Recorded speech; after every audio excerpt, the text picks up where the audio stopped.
me peace, some herb. Give me light, give me light, give me free from birth, give me hope.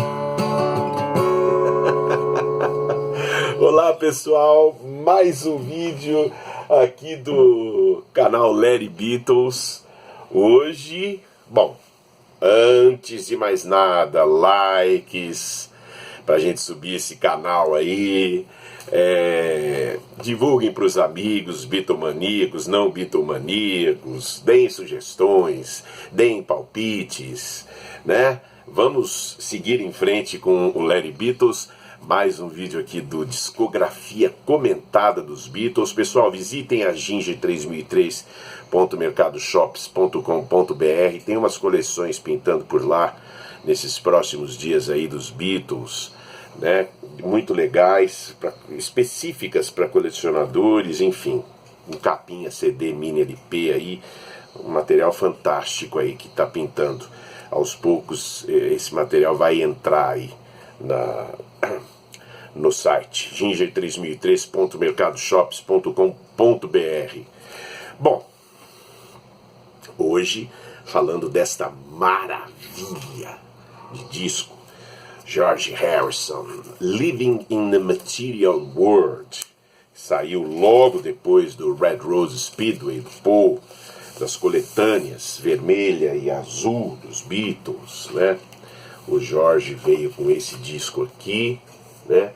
Bom, em termos de George, né, o Living in the Material World, ele surgiu na sequência do All Things Must Pass.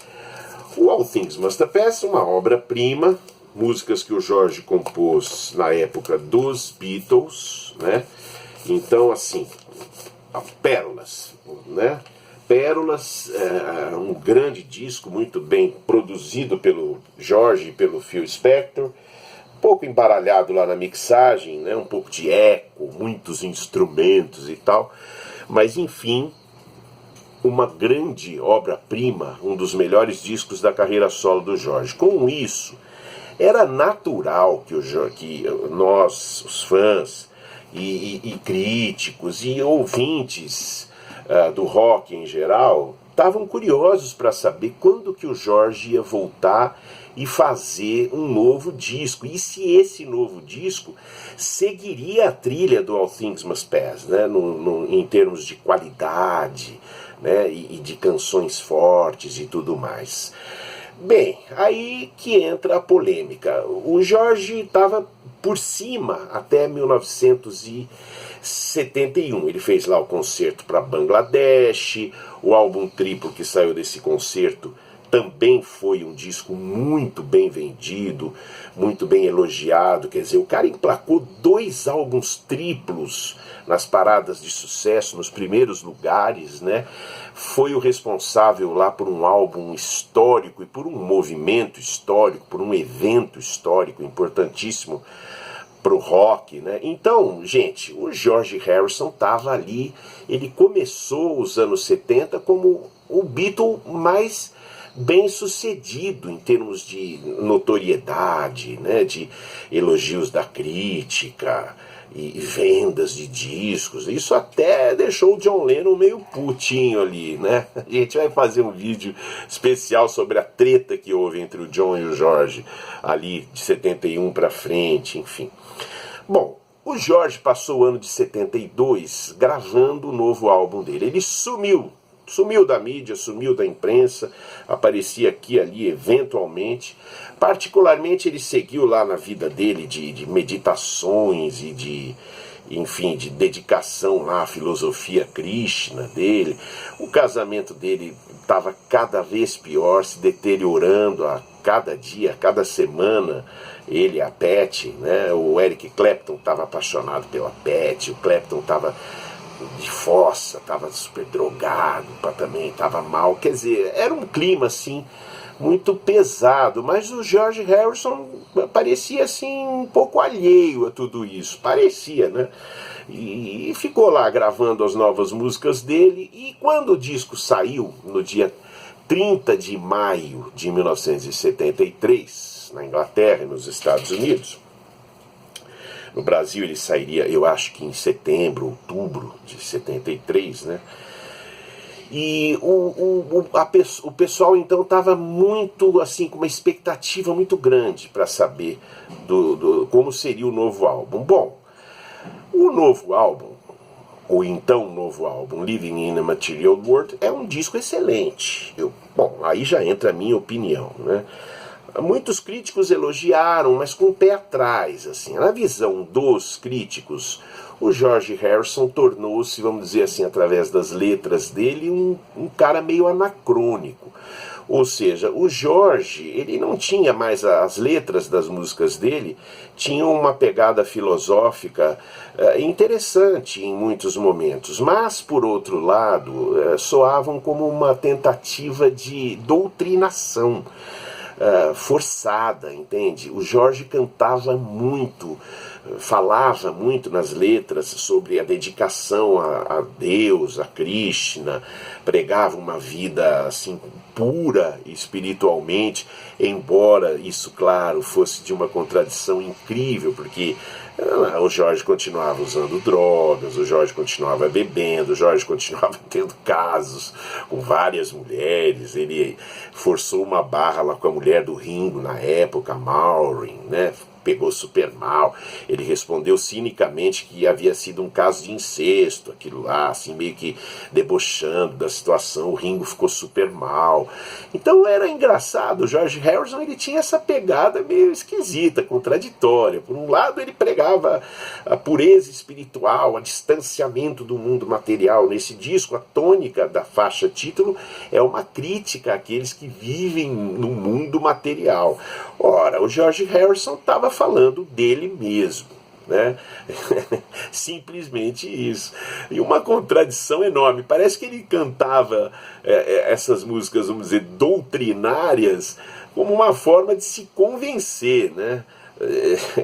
Só podia ser isso. Então, mediante ao grande público, ao público jovem, o George tornou-se uma figura meio esquisita, assim, meio anacrônica. Eu não diria ultrapassado, porque ele continuava sendo, obviamente, respeitado. Mas o público que consumia os discos dos Beatles e dos ex-Beatles àquela altura, eles esperavam o quê? O espírito Beatle. Eles viviam, esperavam que eles mantivessem aquela aura, né, atrevida que os Beatles tinham durante os anos 60. E aí já não era mais a mesma coisa, até porque, como eu já disse, havia muita concorrência naquela ocasião. Tinha muita gente na Inglaterra fazendo boa música, nos Estados Unidos. Então o George, ele foi um pouco que perdendo o terreno, né? E foi ficando assim um artista um pouco difícil de se classificar, né? A música, por exemplo, eu vou falar um pouquinho de cada música. Bom, Give Me Love, que abre o disco, é uma música linda, uma balada linda, maravilhosa, uma das músicas mais lindas que o George compôs. O arranjo é perfeito, um trabalho de slide guitar primoroso. Para mim, assim, o George estava numa fase de muita muita entrega para o instrumento também, não era só para filosofia hindu, mas era para guitarra. Ele estava afiadíssimo, né? Estava tocando muito bem, aqueles solos dobrados de slide maravilhosos, né? E Give Me Love foi a primeira faixa do disco a apresentar isso. Nessa música ele pede simplesmente que interrompa a roda kármica dele e que ele, vamos dizer, desapareça da Terra e não renasça mais. Esse é mais ou menos o pedido dele, porque ele, nesse pedido ele diz assim, a vida, a pós-vida, vamos dizer assim, era a única forma dele ter paz e amor, né? Essa é mais ou menos a tônica da música, né? Ele pede por paz, pede por amor, né? E por doçura e tudo mais, mas ele só vislumbra essa possibilidade num pós-vida ou numa próxima vida. Aliás, nem numa próxima vida, como eu disse, ele pede na música que ele não prossiga na roda de renascimentos, né? Esquisito isso. Sinal de que o George vivia assim, muitos conflitos emocionais, muitas dúvidas, muitas agonias, né? Era evidente. O Jorge era um cara sensível, era assim, um cara assim, muito ligado em questões filosóficas, muito interessado em também, como provou no Bangladesh, em estar de uma maneira positiva no mundo, não ser apenas um popstar famoso, rico e drogado. Não era essa a pegada dele, né? Mas ele vivia uma angústia muito grande, eu acho que em função dessa sensibilidade dele, assim como o John, né? Só que o John era por uma outra via. Sul Me Sul e o Blues eu acho que é uma grande música, é um rockaço, blues rock poderosíssimo, uma banda afiadíssima, aliás, formada pelo Jorge, pelo Ringo na bateria, Gary Wright nos teclados, tinha o Nick Hopkins no piano, o saudoso Nick Hopkins, tocou em Revolution, tocou no Imagine, tocou no All Things Must Pass, se eu não estiver enganado, o Jim Keltner, feríssima na bateria, presença constante nos discos do John, do Jorge, do Ringo, Jim Gordon, também um baita baterista, que tocaria inclusive com o Frank Zappa, mais ou menos na mesma época ali, o John Barham, que era o arranjador, que fez os arranjos do Wonderwall Music, do All Things Must Pass, né? Tinha até Zakir Hussain na tabla, na faixa Living in a Material World, o Jim Horn, flauta e saxofone, o Klaus Voormann, bom e velho Klaus Voormann no contrabaixo, amigão dos Beatles lá de Hamburgo nos anos 60, tocando baixo, Pete Ham do Badfinger no violão, na guitarra, ou seja, era um time considerado, né, de músicos, e o disco é muito bem produzido. Sul Me Sul e o Blues, o Jorge está falando dos processos que os ex-Beatles estavam envolvidos, né, de uma forma irônica, com o bom humor dele, o humor inglês dele, né, soturno, né, mas ali na música ele está falando, a gente vai ficar se processando até a hora que não tiver mais grana, né? E até onde a gente vai com isso, né? E tinha também o Alan Klein, que eles já estavam sendo processados pelo Alan Klein, processaram o Alan Klein também, enfim, né? Um grande número, Sul Me Sul e o Blues. Depois vem The Light That Has Lighted the World, uma balada linda, linda, linda. Ele está falando ali de Krishna, do mundo espiritual, né? Também tem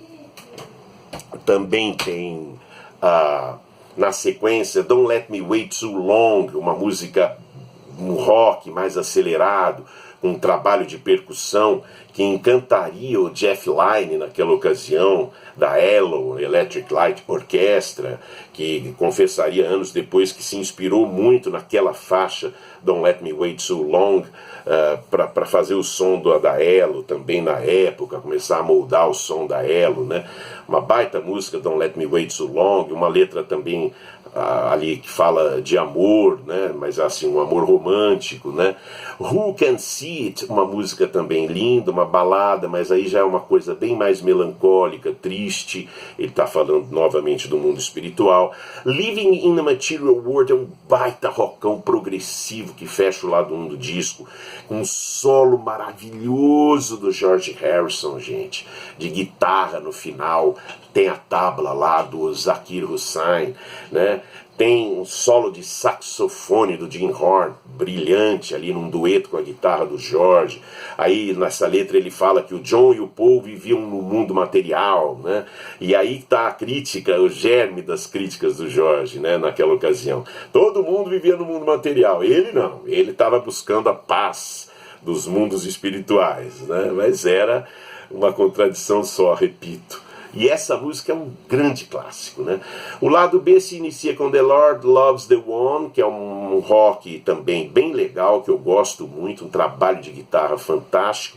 Novamente uma música doutrinária, né? Mas a letra não diz muita coisa, mas a não ser isso, né? Pensem em Deus, aquele que ama Deus está em melhores condições, blá blá blá, né? Mas é uma grande música, com um grande trabalho de guitarra do Jorge. Depois vem Be Here Now, que era também assim, uma parte de toda a filosofia do Jorge, né, de viver no mundo presente, esquecer do passado. Be Here Now é uma música bonita, uma música com um clima assim, né, que tem a tambura, tem um clima bem assim meditativo, né? Uma música linda, Be Here Now, né? Um tema muito bom que é assim de viver no mundo presente, no agora, não ficar no passado, não viver do que já foi. Era ali um recado para o George, a birra que ele tinha de sempre ter que responder perguntas sobre os Beatles e nunca se sentir valorizado como artista naquele momento. No fundo era isso. Try Some by Some é uma música que sobrou das sessões de 71 produzidas pelo Phil Spector, e eles estavam, o George e o Phil estavam compondo, ou melhor, o George compôs músicas para Ronnie Spector gravar. Try Some by Some chegou a ser gravada pela Ronnie Spector, basicamente com a mesma trilha, né, o mesmo fundo musical da gravação do George. Tudo que o George fez aqui nesse caso foi colocar a voz dele. Essa música seria gravada pelo David Bowie muitos anos depois, já nos anos 2000, né? Uma versão bem legal. Aqui a versão do George é carregada de cordas, de dramaticidade, um coro feminino perpassa a música, um coral. Eu acho assim que é uma coisa muito... Essa sequência do lado B, Try Some by Some, depois vem The Day the World Gets Round, que ele compôs logo depois do concerto para Bangladesh, para falar da felicidade dele de ter feito um evento daquela magnitude e tal.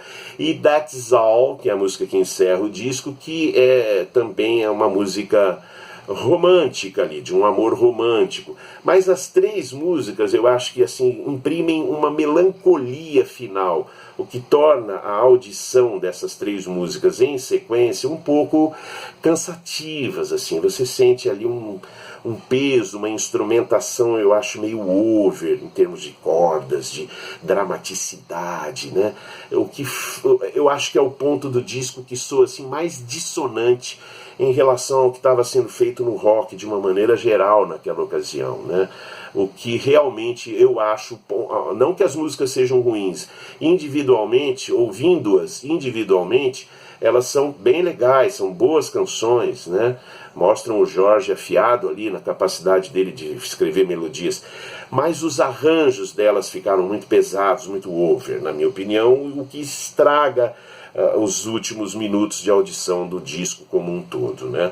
Mas mesmo assim o Living in the Material World é um álbum excelente, quer dizer, as expectativas não foram lá muito atendidas, mas eu acho que o George conseguiu produzir um bom disco. Infelizmente o casamento dele com a mídia especializada começaria a ruir também nessa época, porque a crítica que esperaria dele e gostaria de ter um novo All Things Must Pass, iria pegar muito no pé do George sempre, né? Cobrando dele bons discos, coisa que o deixava muito aborrecido. Então aí, a partir... O Living in the Material World está na fronteira entre o George Harrison, que era idolatrado, era meio que um consenso entre a mídia, e o George Harrison, que seria malhado, criticado, muito criticado pelos críticos especializados, e que também perderia um pouco do público dele. O público dele se cansaria um pouco a partir disso. O público que eu falo é um público maior, porque os bitomaníacos,